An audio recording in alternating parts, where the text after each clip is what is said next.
What's happening, everybody? I'm Todd Tanner. Welcome to Wrestling News Now. Before I get started on part two about the Nature Boy, Ric Flair, the Woo Man himself, if you happen to be new to this channel and if you like the content, would you kindly hit the like button? And also, would you kindly subscribe to this channel? And just think about it. Maybe some other people are interested in receiving profile infos, just like you are, about your favorite wrestlers, sports entertainers, and superstars of all time. You can be assured, every time I come before this camera, it's going to be an exciting time and an exciting moment. And if there's a particular sports entertainer or wrestler that you would like to hear about, drop me a comment in the comment section and tell me about it, and I'll take the time to do the research. And guess what? You too will be helping me to profile the greatest wrestlers in the world who have entertained each and every one of us, and they have helped the world become a better place. How? By simply alleviating us from some of the pain that we've been dealing with. Well, enough about that. Let's get down to the Nature Boy, Ric Flair.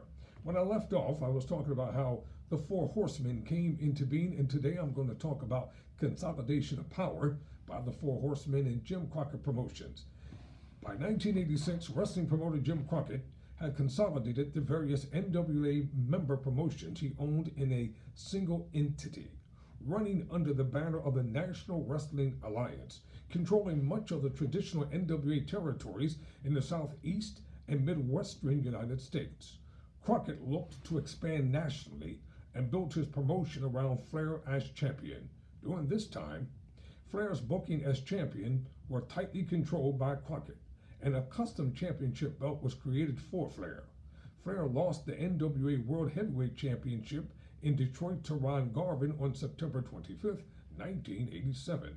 Garvin held the title for 2 months before losing to Flair on November 25, 1987. Wow. At WCW's first pay-per-view event, Starrcade in Chicago. In early 1988, Sting and Flair fought to a 45-minute time limit draw at the first ever Clash of the Champions. On February 20th, 1989, at Chi-Town Rumble in Chicago, Ricky Steamboat pinned Flair to win the NWA World Heavyweight Championship. This promoted a series of rematches where Steamboat was presented as a family man, often accompanied by his wife and young son, while Flair opposed him as an immoral, self-living ladies' man following a best-of-three falls match with Steamboat that lasted just short of the 60-minute time limit and ended with a disputed finish where Steamboat retained the title at Clash of the Champions 6. Raging Cajun on April 2nd, Flair regained the title from Steamboat on May 7th, 1989 at Wrestle War in a match that was voted 1989's Match of the Year by Pro Wrestling Illustrated. On July 23rd, 1989, Flair defeated Terry Funk at the Great American Bash. But the two continued to feud through the summer, and eventually Flair reformed the Four Horsemen with the surprise addition of longtime rival Sting to combat Funk's J-Tex Corporation. This led to an I Quit match at Clash of the Champions number 9. New York Knockout, which Flair won. Flair then kicked Sting out of the Four Horsemen upon his challenge for the NWA World Heavyweight Championship, resulting in a revived feud between the two. On July 7, 1990, Flair dropped the title to Sting at the Great American Bash. After being unmasked as the Black Scorpion at Starrcade in 1999, Flair regained the title from Sting on July 11, 1991. Let me read that again. After being unmasked as the Black Scorpion at Starrcade in 1990, Flair regained the title from Sting on January 11, 1991. Subsequent to this title win, Flair was recognized by WCW as the first WCW World Heavyweight Champion. Though he was still recognized as NWA World Heavyweight Champion, on March 21st, 1991, Tatsumi Fujinami defeated Flair in a match in Tokyo at the WCW/New Japan Super Show. While the NWA recognized Fujinami as the new champion, WCW did not because Fujinami had backdropped Flair over the top rope in a violation of WCW rules. On May 9, 1991, Flair defeated Fujinami at Super Brawl in St. Petersburg, Florida, to reclaim the NWA World Heavyweight Championship and retain the WCW World Heavyweight Championship. In the spring of 1999, Flair had a contract dispute with WCW President Jim Herd, who wanted him to take a substantial pay cut. Flair had resigned as head booker in February 1990 and wanted Herd to reduce Flair's role in the promotion even further, despite the fact that Flair was still a top draw. According to Flair, Herd also proposed changes in his appearance and ring name, i.e. by shaving his hair, wearing a diamond ring, and going by the name Spartacus in order to change with the times. Flair disagreed with the proposals, and 2 weeks before the Great American Bash, Herd fired him and vacated his WCW World Heavyweight Championship. While Flair had left for the WWF, he was still recognized in the AWA World as the NWA World Heavyweight Champion until September 8th, when the title was officially vacated. Now, Flair decided to give it a go with All Japan Pro Wrestling. While working for Jim Crockett Jr.'s Mid-Atlantic Championship Wrestling, MACW, Flair began working tours for All Japan Pro Wrestling. On April 27, 1978, Flair challenged for the NWA United National Championship. In a losing effort throughout the 1980s, Flair defended the WA World Heavyweight Championship in All Japan against the likes of Genichiro Toraru. Oh, these names are tough to pronounce. Riki Choshashu, Jumbo Tsusarata, Harley Race, and Kerry Von Erich. On October 21, 1985, Flair wrestled Martel in a double title match, where he defended the NWA World Heavyweight Championship and challenged for the AWA World Heavyweight Championship. But the match ended in a double countout, as All Japan withdrew from the National Wrestling Alliance in the late 1980s. World Championship Wrestling began a working agreement with New Japan Pro Wrestling. In 1989, the working agreement led to a feud between Flair and Keiji Muta, who was wrestling under the Great Muta gimmick. In the United States for WCW on March 21, 1991, Flair defended the NWA World Heavyweight Championship and challenged Fujinami for the IWGP Heavyweight Championship and a double title in the WCW New Japan Super Show at the Tokyo Dome. Fujinami beat Flair for the NWA World Heavyweight Championship, but later lost the title at WCW's Super Brawl on May 19, 1991 in the United States. On January 2, 2013, All Japan announced that Flair would make his return to All Japan Pro Wrestling for the first time in 5 years on January 26, 2013, teaming with Keiji Muta to take on Tatsumi Fujinami and Seiya Sanada. This would have been his first professional wrestling match since his September 2001 loss to Sting on Impact Wrestling, and his first for All Japan since March 1987. However, on January 26, just moments before the start of the All Japan event, the promotion announced that Flair was forced to pull out of his match because of a sudden illness. Later reported as a badly swollen left leg, Flair was replaced in the match by his son Reed, but also ended up getting involved in the match himself, delivering chops to Sanada. Flair signed with the World Wrestling Federation in August 1991 and began appearing on television with the big gold belt, calling himself the real world champion. Led by his financial advisor, Bobby Heenan, and his executive counsel, Mr. Perfect, Flair repeatedly issued challenges to WWF wrestlers like Roddy Piper and Hulk Hogan, wrestling a team led by Piper at Survivor Series in November 1991 and helping The Undertaker defeat Hogan for the WWF Championship that same night.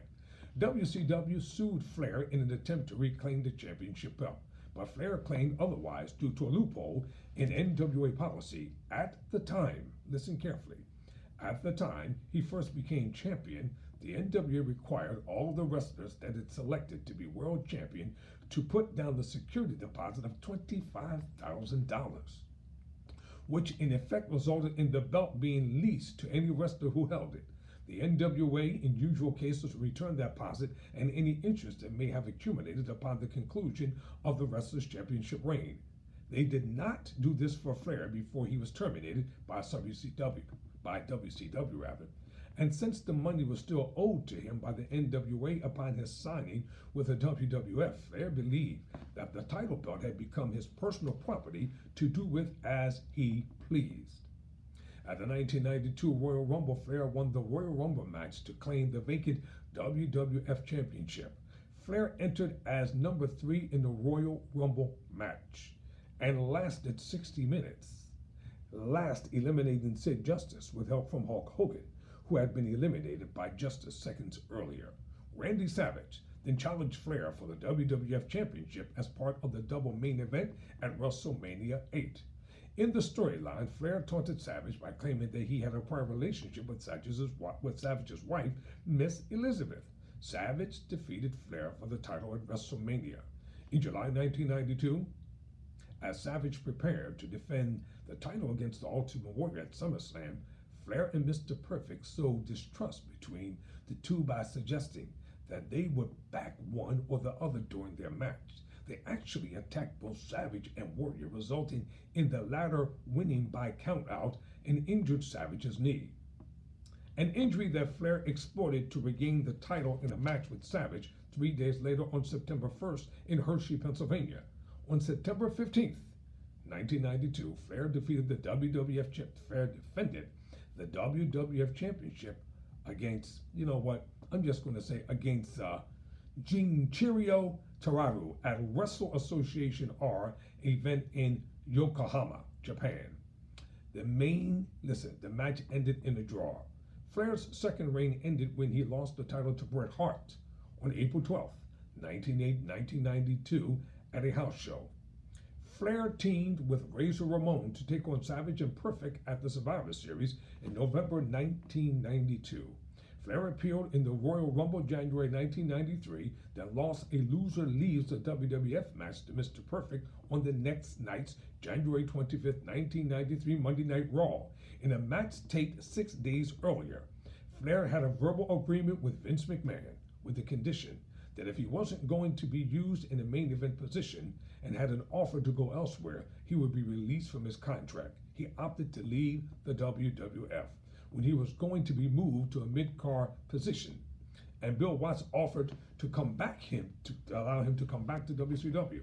Flair then fulfilled his remaining house show commitments, making his last appearance on February 10th, 1993, before leaving to WCW. In April 1992, Flair touted Japan with the Super World of Sports promotion as part of an agreement between the WWF and SWS. In his first bout, he teamed with the Natural Disasters to defeat Ashura Hara, Juchichiro Taru, and Chisaki Ichikakawada in a 6-man tag team match. He went on to defeat Tenryu in a singles match, then lost to Tenryu in a 2 out of 3 match falls. This gets deeper and deeper and deeper as we go along. This is a lengthy profile on the Nature Boy, Ric Flair. So let me continue.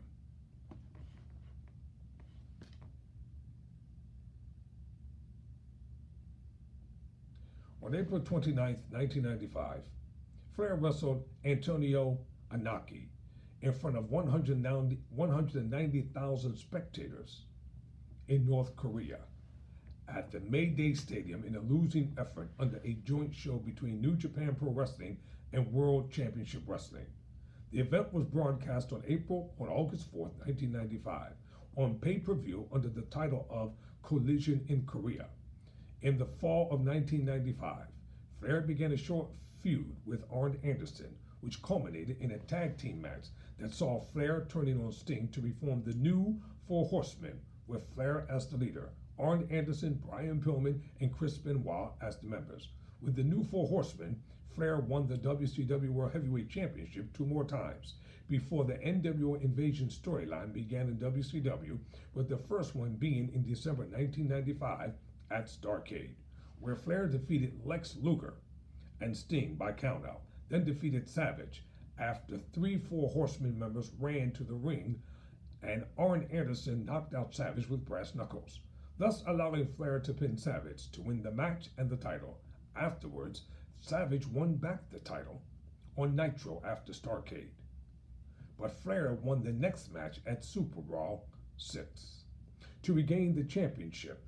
During the feud, Savage's manager, Miss Elizabeth, turned against him and became Flair's valet. Together with woman, and Deborah McMichael, they would escort Flair to his matches until Miss Elizabeth was taken by the NWO in the fall and eventually returned as Savage's valet. When he joined the NWO in 1997, Flair lost the WCW World Heavyweight Championship and eventually 3 months later to the Giant. The feud with Savage continued with the new 4 Horsemen joining the Dungeon of Doom to create an alliance to end Hulkamania together. The factions wrestled Hogan and Savage in a triple steel cage end of Hulkamania match, losing to the reunited and a WCW United States Heavyweight Championship. And there were also changes in the 4 Horsemen in 1996 as Brian Pillman left WCW and Steve Mongo McMichael became the 4th member. I'm going to leave it right here for tonight. Well, I'll leave you with this. Once again, as a top fan favorite, Flair played a major role in the New World Order invasion storyline in the late 1996 and throughout 1997. He and the other Horsemen often took the lead in the war against Scott Hall, Kevin Nash, and Hollywood Hulk Hogan, whom Flair immediately challenged for the WCW World Heavyweight Championship at the Clash of the Champions 23, but won only by disqualification. In September 1996, Flair and Anderson teamed with their bitter rivals Sting and Lex Luger to lose to the NWO Hogan, Kevin Nash, and Scott Hall at an imposter Sting in the War Games match at Fall Brawl when Luger submitted to the imposter Sting's Scorpion Deathlock. Well, I'm going to leave it there for now.